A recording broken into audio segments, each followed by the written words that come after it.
بسم اللہ الرحمن الرحیم۔ آنکھ میں دوا ڈالنے سے یا سرما ڈالنے سے یا وضو کرتے وقت آنکھیں دھونے سے روزہ ٹوٹتا ہے یا نہیں؟ آنکھیں اللہ تعالیٰ کی طرف سے دیکھنے کی ضرورت کے لیے بنائی گئی ہیں، جو پیشانی کے نیچے اور ناک کے اوپر والے حصے کی دائیں بائیں دونوں طرف واقع ہیں۔ آنکھوں کا اصل مقصود دیکھنا ہے، اور یہ جسمانی غذا کا منفذ اور راستہ نہیں ہے۔ اسی وجہ سے رسول اللہ صلی اللہ تعالی علیہ وآلہ وسلم سے روزہ کے دوران وضو اور غسل کرنا ثابت ہے، اور اس کے جائز ہونے میں کوئی اختلاف نہیں۔ اور یہ بات ظاہر ہے کہ وضو اور غسل کے دوران آنکھوں میں پانی داخل ہونے کا امکان ہوتا ہے، جس سے ضمناً یہ بات ظاہر ہوتی ہے کہ آنکھ میں پانی یا کوئی اور چیز داخل ہونے سے روزہ پر کوئی فرق واقع نہیں ہوتا۔ اس کے علاوہ رسول اللہ صلی اللہ تعالی علیہ وآلہ وسلم اور صحابہ اکرام و تابعین اعظام سے روزہ کی حالت میں سرما لگانا ثابت ہے۔ چنانچہ حدیث پاک ہے، حضرت عائشہ صدیقہ رضی اللہ تعالی عنہا سے روایت ہے کہ اکتحل رسول اللہ صلی اللہ علیہ وسلم وہو صائم۔ یہ حدیث پاک سنن ابن ماجہ کی حدیث ہے۔ ترجمہ: رسول اللہ صلی اللہ تعالی علیہ وآلہ وسلم نے روزہ کی حالت میں سرما لگایا، اور حضرت عائشہ رضی اللہ تعالی عنہا ہی کی سند سے روایت ہے کہ رأیت النبی صلی اللہ علیہ وسلم یکتحل بالاسمد وہو صائم۔ یہ حدیث پاک المعجم الاوسط للطبرانی حدیث نمبر 6911، جلد نمبر 7، صفحہ نمبر 81۔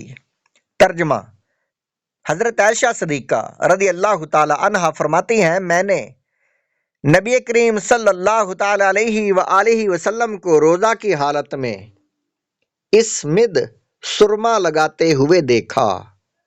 حضرت ابو رافع رضی اللہ تعالیٰ عنہ کی سند سے روایت ہے کہ کانا رسول اللہ صلی اللہ تعالی علیہ وآلہ وسلم یکتحل بالاسمد وہو صائم۔ المعجم الکبیر للطبرانی حدیث نمبر 939۔ ترجمہ: رسول اللہ صلی اللہ تعالی علیہ وآلہ وسلم روزہ کی حالت میں اسمد سرما، ایک خاص قسم کا سرما لگایا کرتے تھے۔ حضرت عبید اللہ بن ابی بکر سے روایت ہے، حضرت انس بن مالک رضی اللہ تعالیٰ عنہ آپ بیان کرتے ہیں، انہ کان یکتحل وہو صائم، کہ حضرت انس بن مالک رضی اللہ تعالیٰ عنہ بھی روزہ کی حالت میں سرما لگایا کرتے تھے۔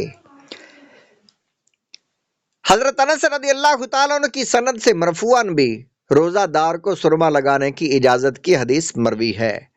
ان میں سے بعض احادیث کی سند میں اگرچہ ضعف پایا جاتا ہے، لیکن ان میں سے بعض کی تائید کرتی ہیں۔ مزید برآں ان کی تائید کئی جلیل القدر تابعین کے قول و فعل سے بھی ہوتی ہے۔ نیز روزہ کی حالت میں غسل اور وضو کے عمل کے ثابت ہونے سے بھی اس کی تائید ہوتی ہے، لہذا مجموعی طور پر یہ احادیث حجت بننے کی صلاحیت رکھتی ہیں۔ چنانچہ حضرت اعمش رحمۃ اللہ علیہ سے روایت ہے کہ ما رأیت احدا من اصحابنا یکرہ الکحل للصائم وکان ابراہیم یرخص ان یکتحل الصائم بالصبر۔ یہ حدیث پاک سنن ابو داؤد کی ہے۔ ترجمہ: میں نے اپنے اصحاب میں سے کسی کو نہیں دیکھا کہ وہ روزہ دار کے لیے سرما کو مکروہ قرار دیتے ہوں، اور حضرت ابراہیم نخعی روزہ دار کو صبر کا سرما لگانے کی اجازت دیا کرتے تھے۔ صبر یہ ایک سرمے کا نام ہے۔ حضرت حسن بصری رضی اللہ تعالیٰ عنہ رحمۃ اللہ علیہ کے بارے میں روایت ہے، انہ کان لا یرا بأسا ان یزر الصائم اینہو بالضروری۔ یہ حدیث پاک مصنف ابن ابی شیبہ کی ہے۔ ترجمہ: وہ روزہ دار کو آنکھ میں دوا ڈالنے میں کوئی حرج نہیں سمجھتے تھے۔ حضرت حسن بصری روزہ دار کو آنکھ میں دوا ڈالنے سے کوئی حرج نہیں سمجھتے تھے۔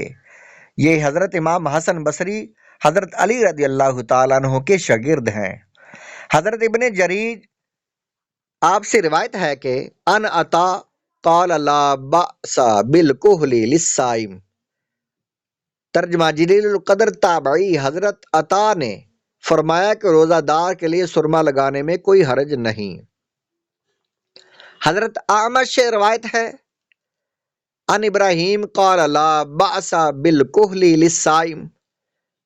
جلیل القدر تابعی حضرت ابراہیم نخعی آپ نے فرمایا کہ روزہ دار کے لیے سرما لگانے میں کوئی حرج نہیں۔ حضرت جابر رضی اللہ تعالیٰ عنہ سے روایت ہے، آپ بھی اسی طرح فرماتے ہیں کہ روزہ دار سرما لگا سکتا ہے۔ حضرت معمر یہ تابعی ہے، آپ نے بھی اجازت دی ہے۔ یہ ساری احادیث پاک ہیں، اور آگے ان سے مسائل اخذ کیے ہیں۔ یہ ہے مسائل: کان میں پانی یا دوا ڈالنا۔ کان انسان کی سماعت اور سننے کی ضرورت کا آلہ اور عضو ہے۔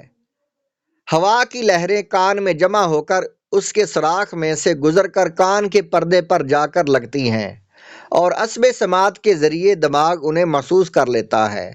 کان کے 3 حصے ہوتے ہیں، ایک بیرونی، ایک درمیانی اور ایک اندرونی۔ کان کے درمیانی حصہ میں ایک بے ڈول جوف ہے جو کن پٹی کی ہڈی کے سخت حصہ میں ہوتا ہے، جسے کان کا ڈول بھی کہتے ہیں۔ اس حصہ میں کان کا پردہ واقع ہے، اور کان کے اندرونی حصہ میں سماعت کا عصب مفروش ہے۔ رسول اللہ صلی اللہ علیہ وسلم سے روزے کی حالت میں غسل کرنا اور سر پر پانی ڈالنا ثابت ہے۔ چنانچہ حضرت ابو بکر بن عبد الرحمن کی سند سے ایک صحابی رضی اللہ تعالیٰ عنہ سے روایت ہے کہ لقد رأیت رسول اللہ صلی اللہ علیہ وسلم بالارج یصب علی رأسہ الماء وہو صائم من العطش او من الحر۔ ترجمہ: میں نے رسول اللہ صلی اللہ علیہ وسلم کو ارج نامی مقام میں دیکھا کہ آپ روزے سے تھے اور اپنے سر پر پیاس یا گرمی کی وجہ سے پانی ڈال رہے تھے، اور غسل کرتے یا سر پر پانی ڈالتے وقت کچھ نہ کچھ پانی کے کان میں داخل ہونے کا امکان ہوتا ہے، اس لیے کان میں پانی چلے جانے سے روزہ نہیں ٹوٹتا، اور اگر اپنے اختیار سے کان میں پانی ڈالا جائے تو بھی بہت سے اہل علم حضرات کے نزدیک روزہ نہیں ٹوٹتا۔ ان احادیث سے پتہ چلتا ہے آنکھ میں دوا، دارو، ڈراپ ڈالنے سے روزہ نہیں ٹوٹتا، کان میں ڈراپ ڈالنے سے روزہ نہیں ٹوٹتا۔